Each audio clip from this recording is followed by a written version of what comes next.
Welcome in lecture 3. In continuation of lecture 2, this will help to understand when flow behavior is important aspect to get high performance of refractories.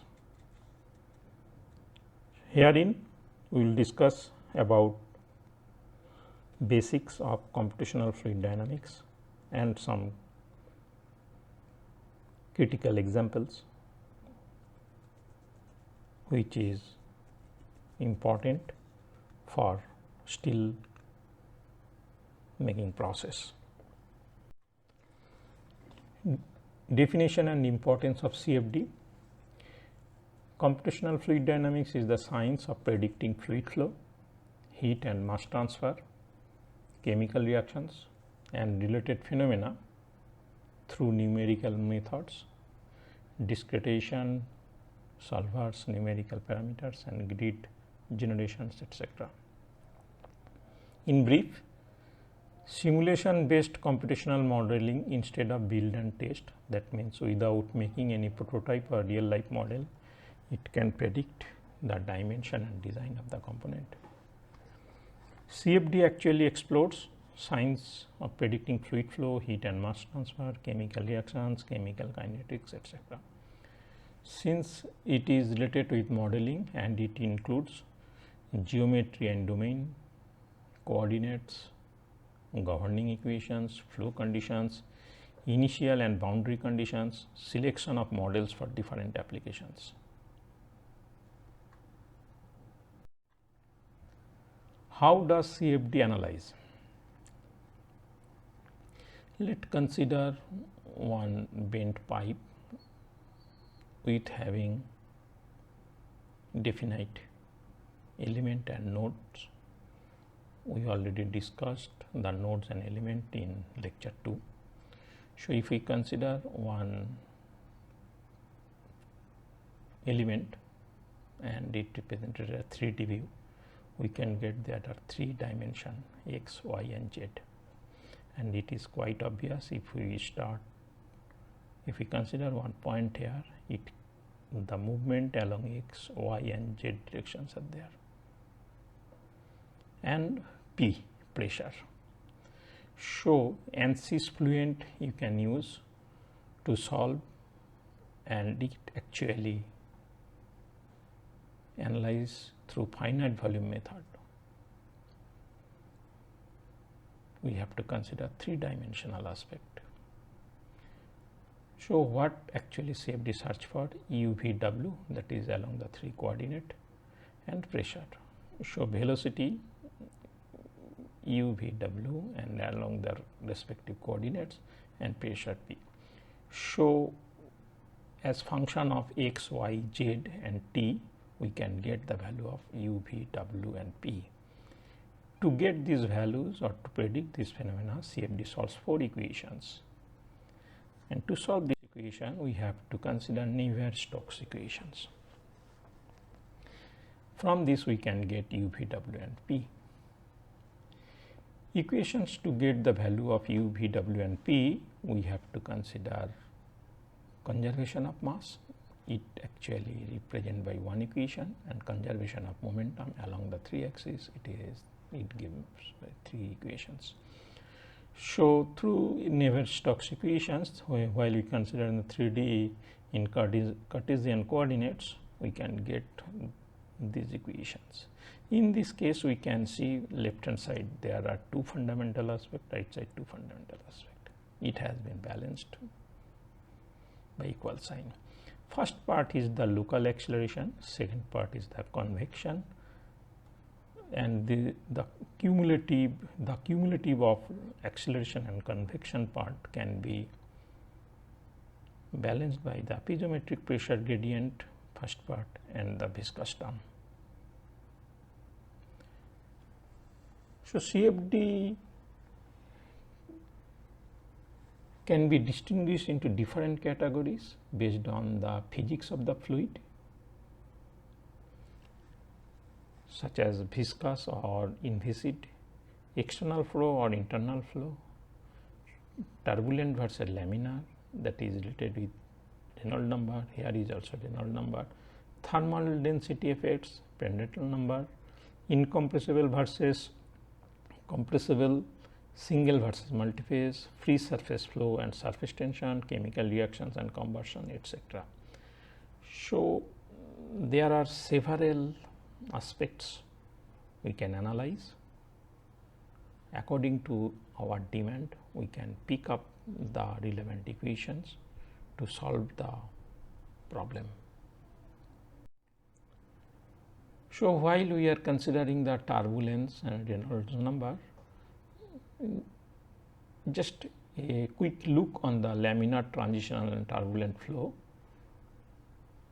and it can be represented by this schematic, and the Reynolds number varies significantly, usually less than 1000.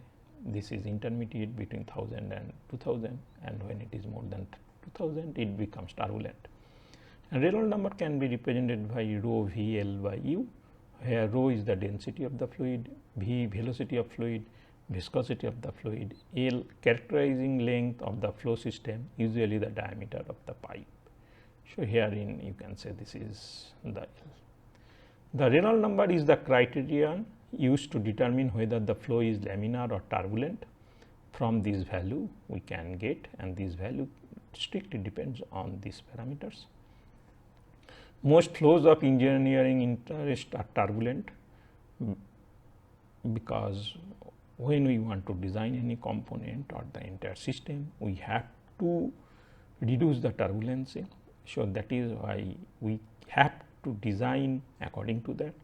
So, while we will fix the model, we think about the turbulence. If the flow is turbulent based on the Reynolds number, a turbulence model must be used. As like our FEA, just missing some important points during consideration of meshing. Here representation of 2D and simple 3D. So, purpose of the mesh equations are solved at cell or nodal locations. Domain is required to be divided into discrete cells, that is, these are the nodes, and discrete cells. Mesh requirements, efficiency and accuracy, define smaller cells for high resolution gradients and fine geometric cell as like our FEA. Coarse mesh, large cells elsewhere. That sometimes we coarse mesh is also considering, but the accuracy level may differ. So, while we are considering the quality of the analysis, solution accuracy, percentage stability deterioration as mesh cell deviate from ideal shape, low orthogonal quality or high skewness. So, skewness and orthogonal quality has significant influence, preferably minimum orthogonal quality greater than 0.1 and maximum skewness 0.95. So, from this table we can get what is the acceptable limit for orthogonal quality and skewness. So, Fluent reports negative cell volumes if the mesh contains degenerate cells. That means the selection of mesh is very important aspect, and how you are considering the orthogonal and skewness, it actually help to interpret the result. Sample case study. Here we consider design optimization of ACN sub entry nozzle based on flow pattern analysis. This is ladle, steel ladle, or you can say teaming ladle. This is turn dish. This is shroud. This is SAN, ACN, that is sub entry nozzle. Here steel is coming through ACN and goes to caster. So, we are interested how the steel is flowing from turn dish to mold. To do that, we used CAD tool, SolidWorks, design modular space claim, that is pre-processing. Here is also pre-processing, process and post-processing as like our FEA. Then ANSYS method, that is discretization, ANSYS Fluent, CFD solver, CFD post-processing and result comparison.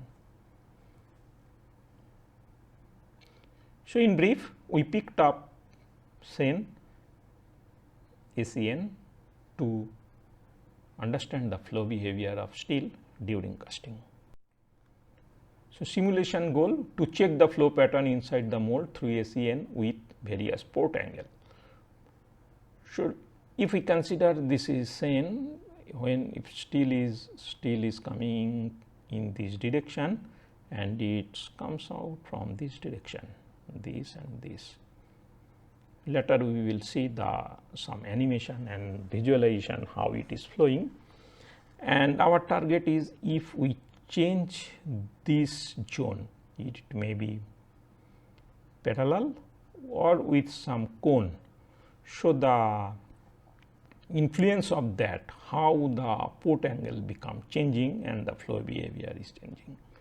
So, we picked up this problem to solve through CFD. So, why design of sub-entry nozzle is crucial for defect-free steel casting. So, defects in steel mainly come from the non-metallic inclusions.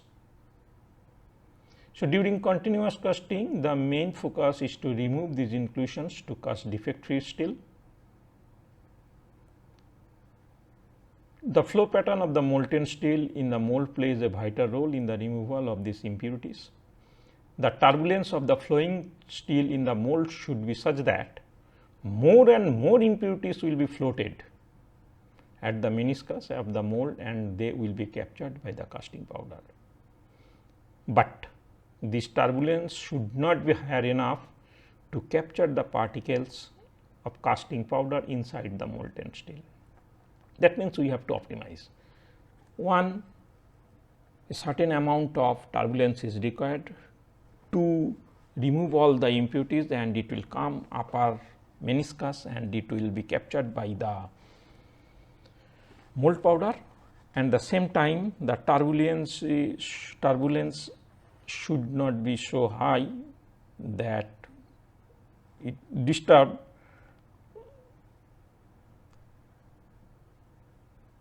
the flow behavior. In consideration that we have to optimize the turbulence rate. This is workflow of CFD as like FEF, problem identification, define goals, identify domain, pre-processing, under this geometry, mesh, physics, solver settings, then compute solution, examine result, prototype testing, manufacturing. If it is success, then manufacturing as per our desired manufacturing, otherwise we have to change the design and we have to follow the same path. Here we are considering and designed one SEN through CAD generated model. This is same, this is domain of interest, and we developed this SEN and we tried to get the turbulence phenomena while changing the.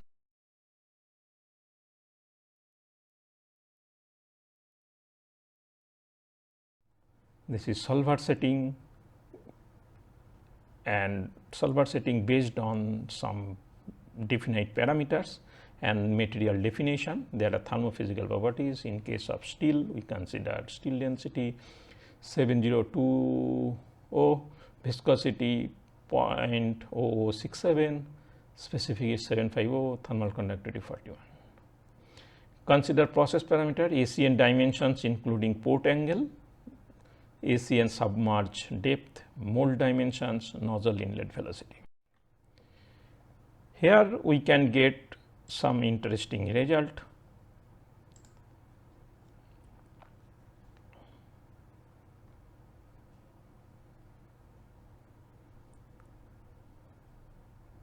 In which we can see the maximum velocity is 3.9 when the sine angle 15 degree downward. So, this is we can see the clear difference between this and this. Here maximum intensity is 4.8, here is 3.9. So, from this we can say this has importance and effect on the turbulence. So, through this design we can minimize the turbulence intensity. So, this is another nice example how the flow behavior can change through turn dish furniture. Here turn dish without dam and wear, the turbulence is coming and it is flowing like this, but when we are placing dam and wear, so then the flow behavior changing with some certain angle here, again further changing, and here it is almost the flow is laminar, and from this we can get the how the steel is flowing from turn dish and Sen mold. Here it is coming through shroud, and there are dam and wear, and it's coming, and here is laminar, here flowing, and it's coming in this through this port. So, through this we can predict and we can get the idea how the flow behavior of steel during processing. So, our team is equipped to optimize the refractory design and processing parameters, that is DOE for steel making. In lecture 4, I will discuss about certain and basic philosophy of DOE while we are considering sintering and synchronizing the different properties. Thank you for your patience.